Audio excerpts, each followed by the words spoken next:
guys? We are back, the F2 podcast.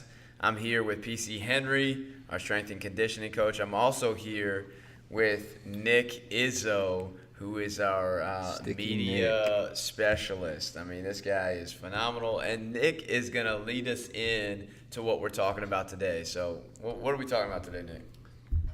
So I was, as I was rolling in, I was thinking about sort of the culture of basketball and just kind of the idea of like what like right now, currently this second, are you like obsessed with in the basketball culture? Like anything, like college, pro, doesn't matter, but like the one thing like you just can't stop thinking about in terms of the culture. For me, it's the relationships.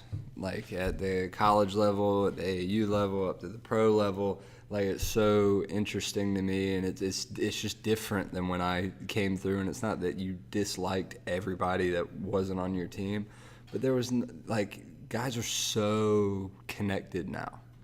Like opponents are connected, and you know I even think about like the current Duke situation. Like those guys, like they just hit each other up, and we're like, hey, let's do this thing. Like let's all just go to this place, you know. And like I don't even think that happened with the Fab Five. I think that just kind of organically all of them wanted to go to Michigan and play, you know, for that coach. But you know, it seems like the relationships are a lot more open, and it's really interesting when you see guys like I think of like a Chris Paul, like head of the players union, you know, all that stuff, and yet he's still trying to dog you. Like, and some guys aren't like that, and so like that's something to tackle with, you know, even within high school if you're playing against an AAU teammate, like is there as much animosity and intensity, or is that, you know, how do people navigate that situation? There's definitely less of that now, like almost like everybody just wants everybody else to be successful. Like nobody wants to like chop at anybody. Like, in my like region in high school, like there was cats on every team that like we were Facebook friends or whatever, but no, I did. They were trying to take what was mine, you know. And right. Nowadays it's just kind of it's different. And I'm not saying it's bad, but right. It is very interesting. I think the relationships and I think it's just in culture in general, even within the church, you know, the guys that are writing a lot of, you know, books and running these, you know, mega churches, they're even more intertwined, where I feel like with me growing up, it's not like two pastors hated each other, but it's not like they were, you know, reaching out like best buddies. And I feel like the world is more connected than it ever used to be. It's probably due a lot to the internet and social media, but it is interesting. I just think relationally we're as superficially close as we've ever been to other people, but also there's not as many people that have tight relationships. Yeah. You know, even among teammates, like it's, I don't know, it's just different. You know, it is very different. And we grew up on, you know, Jordan and Bird and Isaiah Thomas and Magic Johnson. None and of this they all stuff would be going on. They you know, they played together on the Dream Team, and they loved playing together on the Dream Team. But as soon as that was over, like those dudes were coming at each other's necks. I mean, they really were. I think about Isaiah. They would clothesline each other. Isaiah and Magic. Yeah. Like I wasn't even around when this was going on, but watching old games, and you know, Isaiah was like Magic's little brother. Right. Until Isaiah became a threat to what Magic wanted, and it was like, nah, dude. Yeah. And I think, you know, in that Bad Boys documentary, you know, where they talk about the Detroit Pistons back then, even Isaiah was like, when Magic laid him out like off the jump, he was kind of like, I thought we were cool, like, you know, like it's and nowadays I don't know, it's just so different. And I'm not saying it's worse or better for the game, but it's just it is interesting, you know. And I'm not really that old. Like I'm not, you know, it's not like I played 40 years ago, like, but it's changed so much. Yeah. Well, I think, you know, personally, one of the things that I think we've seen a trend over the years is how a lack of consistency, and how there's so many moving parts, and they're moving every year. There's more college transfers every year, on the Division I level than there were the last year. I think there were over 850 Division I college transfers last year, and talking to one of the coaches. And then in the NBA, free agency and these 1 year deals or 2 year deals, like, it doesn't seem like anybody's on the same team for that long. What the Warriors are doing right now is really, really unique, because we're still, a huge discussion is, where's Clay going after this year? Where's KD going? Sure. And they're as together of a group as we've had since I've been alive. Right. And the interesting thing is that some of these guys are taking less money to stay together, and that's something. I think that so much of this is driven by money and driven by opportunity. I think more guys are in it for themselves more than ever now. They're looking out for themselves, where I think before maybe it wasn't such an opportunity to completely change your life, 30, 40 years ago.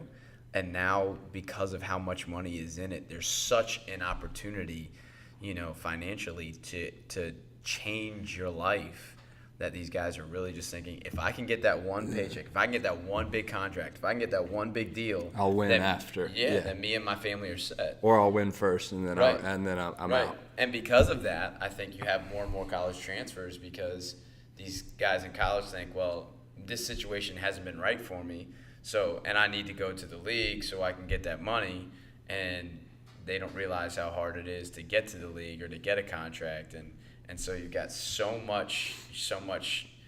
many moving parts, and it seems like it's moving all of the time. That's what I would say. And I think it started with my generation. I think we started it because, like, I can remember just personally, like, there was one game I got benched for in college, and like, soccer-wise. And I was so mad and upset because I knew I should be out there. And it was to the point where I called my mom, and I was like, I want to transfer. And, like, looking back, I was like, you baby. Like, you got sat for one game.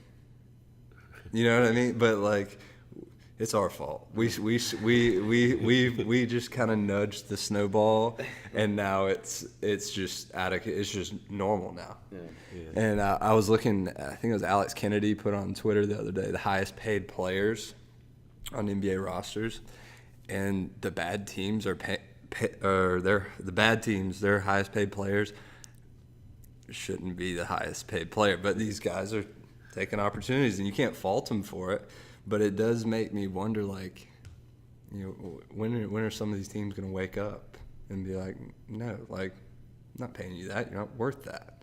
But I guess we're in the era of super teams, you take what you can get. But I'm not calling out individuals, but there are some situations, within that tweet where I was like, what? Like, like, this guy's good. Like, you're not like a bad player and the highest paid player on the NBA team, but if that's your highest paid guy, like, it's hard to find success. There might be a reason why they're struggling. Right. No doubt. I think for me, I'll go really micro. Is the last, I'll say, 2 weeks of Derrick Rose would be my definite obsession. Being from suburban Chicago. Yeah. And let's see, I graduated high school in 2009. I think he graduated in 2007. So to see that dude come back, and then not only to score 50, but then I think it was last night or two nights ago, to have his career high and hit 7 threes in a game. I think he's an interesting guy. Do you think he had taken 7 threes in a game before that? Probably a handful of times. And I think he's a guy that's cool because I think in the culture of basketball, I feel like he's kind of a guy that everyone looks at as like they wanted more. Like, we wanted to see more and didn't get it. Like, I don't think he had that part about him where he was like a really like hated guy. Like Kevin Durant has had that in his career. LeBron to a degree has had that at times. I think Derrick Rose is kind of just like, everybody likes the guy. Everybody liked watching him, and then it kind of got cut short. And so like to see him doing it again and be back with Thibodeau doing it and all that stuff, for me, I'm like obsessed with it, man. It's fantastic. He's easy to like because he plays, regardless of his injury status, he plays super hard. And he plays like his head's on fire. And there's nobody that doesn't like that. But he's very soft-spoken and doesn't talk like it, but he's just, and that's rare. And so I think that's why he's so easy to like, is plays super hard. Everybody can respect the guy that plays super hard. And he doesn't really have much to say about it. It's just how he handles his business. It's just awesome. It's just I don't know. It's so cool. I was just thinking like the culture of basketball. Like he is just like, he was kind of on his way to being, I feel like, almost like a cult figure in the game. Like 30 years from now, kids will have heard of him, but not exactly for the right reasons, for more of that, like, what could he have been kind of thing. And I think to have this sort of redemption kind of, and not even redemption, but to come back and sort of like have this little revival. And he looks like it's kind of giving it a nice spin, to the story of Derrick Rose. So. Yeah. No doubt, I dig it. I think, and you definitely went micro in the last 2 weeks. So, but that is super relevant. One of the other things that you brought up earlier is like, okay, so the culture of basketball, how is that now versus maybe how it used to be, or like what's really relevant right now? And then one of the things you posed to us earlier was like, all right, well, how about in Christianity as a religion, or the church, and what's relevant in the culture and what's changing. So, I think we can jump over to that and because we all are in different places in our faith and our experience with Christianity, and so I think it'd be great for us to come from our perspective in different ways of just like where we feel like the culture is now. So, Patch, I'm gonna send it to you. Well, I think, it's like Nick said, like it's very interesting. There's still a culture that's changing about something that happened roughly 2019 years ago, but it's totally different. We've gone through, eras with the Crusades, where Christianity was an extremely violent culture, and then we've shifted out of that. And I mean, there's guys that are authors and pastors that are, they're celebrities now. When I came through, there wasn't like the pastor of the church was the pastor, and people in the community knew him, but there was no like grand scale, really, or not that I noticed, really, until I went to college. And Anderson was right down the road, and that's where New Spring Church started, and it's this like mega production, and they're streaming. They got all these locations now, and they're touching so many people, but. Again, at the same, I'm not knocking the megachurch structure, but at the same time, it's not as tight-knit. It's just like basketball. Like, I feel like more people are getting reach, or the information's available. The sermons are, there's most sermons now you can get on podcast form, or you can stream it to your house. Like, it's all this information and relationship is available, but a lot of times it's at a superficial level. Like for me, if I went through a stretch in my walk where I didn't feel like going to church. I still wanted to get the message, but I didn't feel like, getting dressed, and, it's Sunday. And I would just be like, okay, I can stream a service. Right. And so it's very superficial, because part of the thing with the church is like, it's the body. Like, and I wasn't a part of the body, but I was still getting the message. And so, and I don't think if you watch a stream it makes you a bad person, but there's definitely, we're more connected than we've ever been, but I don't necessarily think we're as close as we've ever been. So the connection is there, but the depth is not there. Right. So we've got maybe more relationships, more connected to people, but the depth of those relationships is, and the meaningfulness of those relationships is also based upon depth. And to me, it's like, would you rather have 100 pennies or 4 quarters? Right. And that's the best way I can put it. I know a ton of people. There's people DM me all the time that I've never met before. and so there is a relationship there, but there's no depth to it. Right. Answer a question or Right. say thank you, or whatever it is, but there's not. I don't know that person's struggles and their day in, day out life. Right. So Dig it. Yeah, I think like I'm super intrigued by the concept of like the culture of the church, because like I think of an example, like the example that I kind of think of is like you have a lot of people around the world, right? Well, let's say the United States, for example. You have a lot of people who they go to church every week. Maybe it's your grandma or your grandpa, right? They've had this piece of their life for 60 years, and they've never sat down and watched a full professional basketball game. Yet they're very aware of who LeBron James is, who this person is, and it's a small part of their life. But that culture is very like it's out there. They're aware of it. And yet there's figures in the church, something that they're very comfortable with and very familiar with, that they just don't know about.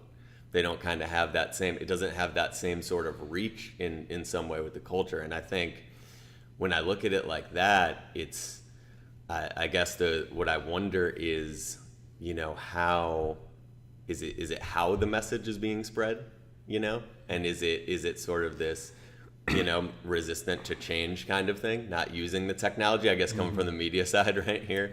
Not, in that framework, is the church doing the best job of using the media side to kind of spread their message, and use that resource? Is that, I'm curious about how that is the case in a sense, right? That this culture is, for some people, they're just not aware of the stuff that's going on in it. And because it is changing, like you said, it is kind of ever changing, and there are different figures, here and there, and stuff along those lines. Well, I'm trying to think how to word this, but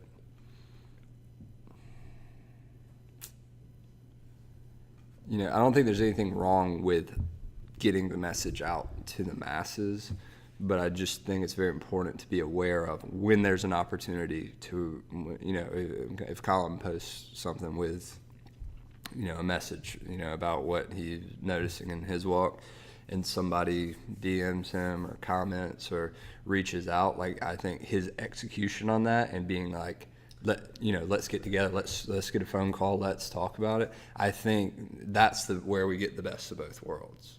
It's not a big a deal if somebody's like, hey, I really loved your post on this dribble move, like that, you can be like, yeah, thank you, or whatever. But if somebody responds about something in their spiritual life or something that they resonated with, that's where I think we've got a huge responsibility to not make, to get past the superficial side, the face value of just like, thanks, and I just think, me personally, it's easy to get caught up in that cycle of like, I've heard some good things today and everything like that, but I do think the fellowship piece is really important, and bleeding a little bit. When all of this making me think about like, where our culture is today is like, I feel like, we got this millennial generation, and I guess most of us are millennials. I'm probably on the very tail end of the millennial generation, but it's I feel like more we talk more about the mind right now. We talk more about how we're feeling now than we did 30, 40, 50 years ago. And so it's almost like we have a younger generation that's asking like, why? Like, why do we do these certain things? Why are we, why do we always go to church on Sundays? They're starting to question more of, why do we believe what we believe? Why, and it's almost, in my mind, I appreciate it. Like, I appreciate the challenge of, hey, let's not just blindly walk into something. Let's not just blindly follow something because my parents, grew up going to church and they wanted me to go to church, because, you're talking about fellowship. The most important fellowship we can have is with God, the Creator, through Jesus Christ. And if we are not, if we're not, in lack of a better way of saying it, hanging out with Him every day, like in prayer and in Scripture and with other believers, like, then we don't really get to know Him. And the depth of the relationships are the absolutely the most important. And so I think we see like this a generation that's coming up that so badly wants to have purpose and wants to make impact and wants to change the world. I mean, I think that's something that we really see from this younger generation, and I think they're looking for answers. So to me, I think it's an awesome time, because I think, I grew up in a time where everybody just goes to church, that's a believer just because that's what you do. Your parents have you do that. And, we live in the South down here, so people go to church. People go to church here socially because that's where everybody goes on Sunday, and it's part of the culture. Yeah. But I think when you work into intentionality, and there's a reason that you're going to church, there's a reason that you're connecting with other brothers and sisters, like, so that we can live this life the best that we can live it. I think that's kind of where our culture is here today in terms of Christianity. And I think that intentionality is brought forth by, figuring out what questions they're asking. Why am I going to church? Why would I go to this Bible study? There's a million Bible studies I can pull up on my phone and do by myself. The why is really important, and the responsibility on us is, for you as a parent, for you as a mentor, for us as mentors, is to figure out what their questions are as to why do we do these things, and give them answers.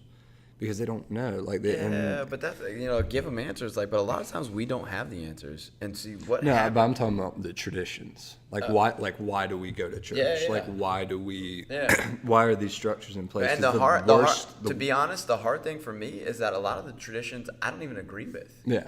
Because I feel like they were set up. They were man-made traditions to try to control a lot of things that. Look, when it comes down to it, and if we look at it when it was first started, and Jesus had his 12 disciples, his 12 followers, those dudes were just following him. Mm-hmm. And it was very simple. He wasn't even saying, "Hey, I'm going to a certain destination, follow me." Mm-hmm. He said, "Just come follow me. Come see what I do. Come see how I live, and then replicate that." Yeah. And if we can keep it that simple, then we don't, we get so caught up with agenda and what we're supposed to be doing that we actually forget about, the greatest commandment is to love God and to love your neighbor. Mm-hmm. Those two things.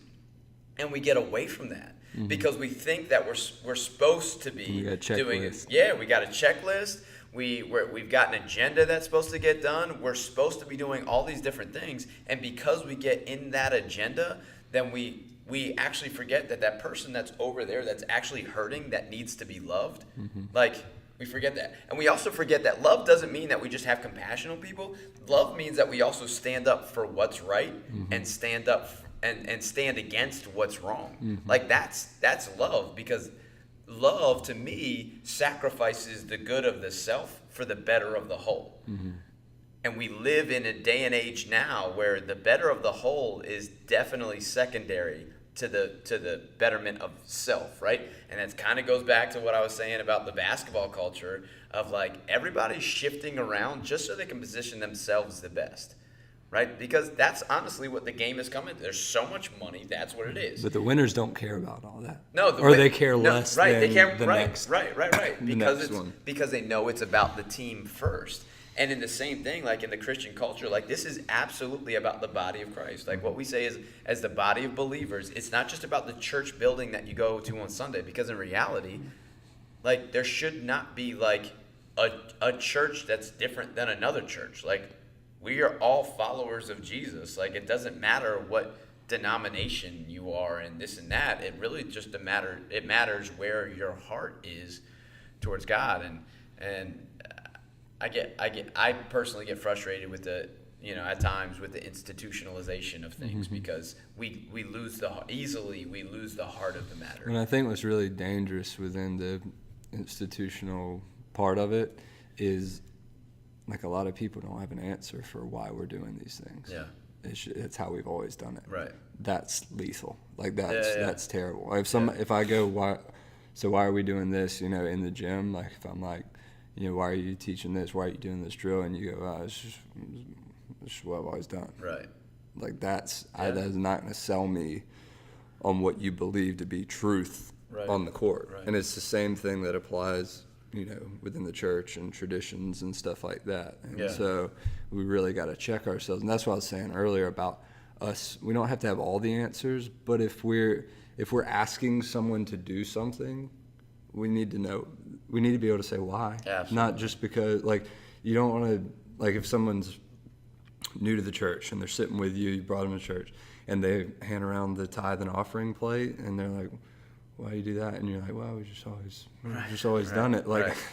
They're not gonna get. And so I think having a certain amount of answers for why am I doing this, is really important. And I think it kind of goes back a little bit to the fact that a bunch of us grew up where it was, you get to a point, you might ask why when you're 3 and 4 and 5 years old, because that you just go through that stage. But then there comes to a point where, authority would not say why. They just say, this is because I said so. Yeah. And when you grow up with that, then you get to the point where, you're like, so either I'm not supposed to think or question, or I'm just supposed to fall in line with everything. Yeah. But then it's not yours. Right, exactly. But then, so we're coming into a generation where that's just not, everybody asks why about everything. Almost over the top, where we're always explaining things. But especially when it comes to faith, I want my kids to develop a faith of their own. I don't want them to just do what I do because I do it or because I said that this is right. It's not about a right and wrong thing. It's about coming into a relationship with God, because that's how we were designed to be. Yeah. And I gotta shout out my mom, because when I was going through that period of time where I was, I want to stay in my PJs and not go to church, and because I had always gone to church because it was just what you did. Right.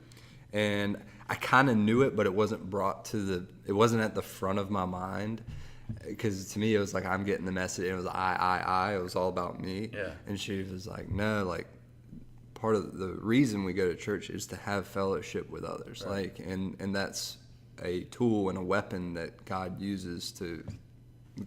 use through us, to keep to keep the evil one away. Yeah. And I knew it. If you had put a test in front of me, I could have given you the answer, but I didn't know it. Right. It was I memorized the answers, but I didn't know why. Yeah. And well, I think this is pretty neat, man. To be able to talk about the culture on the basketball side of things, and then also the culture on the faith side of things.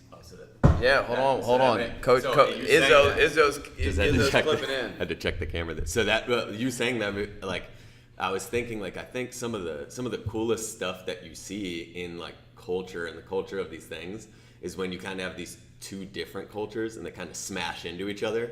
And then all of a sudden, they intertwine, and you get that, whether it's just super interesting or it's a good, you take the culture of fashion and it's smashed into the NBA culture, right? When they change the rules about what the players could wear and stuff, and it's created this super fascinating thing. But it goes, there's benefits too, right? The culture of entertainment, right? And sort of, whether it be YouTube or podcasts or whatever, smashing into the culture of business or fitness even has been really valuable for people. It has helped people. And so I think when I think about the basketball culture and the faith culture, you see Steph Curry is sort of the poster boy for that sort of but it's cool. And then I think you look at college programs and you see a lot of these college programs that do have some success, and it's not a surprise that those coaches are kind of, really, really convicted in their faith, and then they bring that to their program and they sort of, make it one. And you see it with some of these coaches who are, Buzz Williams and, and Tony Bennett and stuff. These are the cultures that people want to have. Every high school coach in America is I want that culture. Well, it's no surprise that those guys are really, really convicted in their faith, and then the culture that they have is one that you would want. Truth is truth. People. Truth is truth, and it applies to everything. But that's the faith piece. It very much has to do with business. It very much applies to sports and the putting others before yourself. We see it in coaching now. It's Like, you can't max out, like, your organization, your team, your group of people. You can't max out what everyone's capable of until everyone's like, everybody else is more important than me. Yeah. Yeah. And you saw that with Duke the other night. They didn't care. No, like, they just didn't care, and they were so fun to watch. And I don't like Duke. Yeah. But man, I was glued to the TV. I missed the first like 3 buckets, and the channel did not change. Yeah. And I'm ADHD. Like, the channel changes when the commercial comes. But I was so fascinated with just the way, especially these freshmen, like, how easy is it when you're 18 years old to want to get yours? And it's your first game, and you're playing Kentucky. And they're all supposed to be draft picks, lottery picks. I mean, and like when Zion did something, or RJ did something, or Cam did something, or the other boys, like, everyone else was celebrating them. now this brings up the next thing. They were celebrating. Everything was going right for Duke. Mm-hmm. What I want to see is when they're shooting bricks and they're getting dunked on and that kind of, because it's that not love your neighbor as yourself when they're doing what you want them to do. It's love your neighbor as yourself. Like, always, right? And so, like, when adversity hits, that's when you see the culture shine through. Like, the culture of a team shine through. If it's actually a culture and not just a fad of the week, then they will stay together. And like, there's always going to be friction. When there's adversity, there's friction. But if you've established a culture as a team, as an organization, you work through adversity and you come out better for it. Yeah. The teams that don't actually have a culture, the organizations that don't actually have a culture, when adversity hits, it breaks them. Yeah. But we're going to point it back to you, audience. We're going to ask you guys what you think. What is the most relevant thing to you right now about the basketball culture that is just something you can't get away from, you can't stop thinking about? Like, we'd love to hear from you. And then also, on the faith side of things, like, what is the most relevant thing to you right now in Christianity, or not even just Christianity, in faith? Like, what questions do you have? We'd love to hear from you. You can reach each one of us. PC, what's your, drop a line of your handle, bro. Patch Henry. That's Patch ENRY. I didn't realize when I first set it up it's meant to be Pat C. Henry, but I forgot everyone calls me PC, which is a nickname, and but now I've got now it's Patch. Now it's Patch. You can reach me at Colin Stevens 12. Izzo. That's it's coach.izzo on Instagram, and coach_Izzo on Twitter. I'm hoping someday that Tom Izzo will want that. He might have to buy it off me. So that's just throwing that out there. I don't see Tom getting super invested in social media. And you want Coach Izzo, you're gonna have to pay for it. All right, so yeah, we'd love to hear from you, and hope you enjoyed this episode. Catch us next time.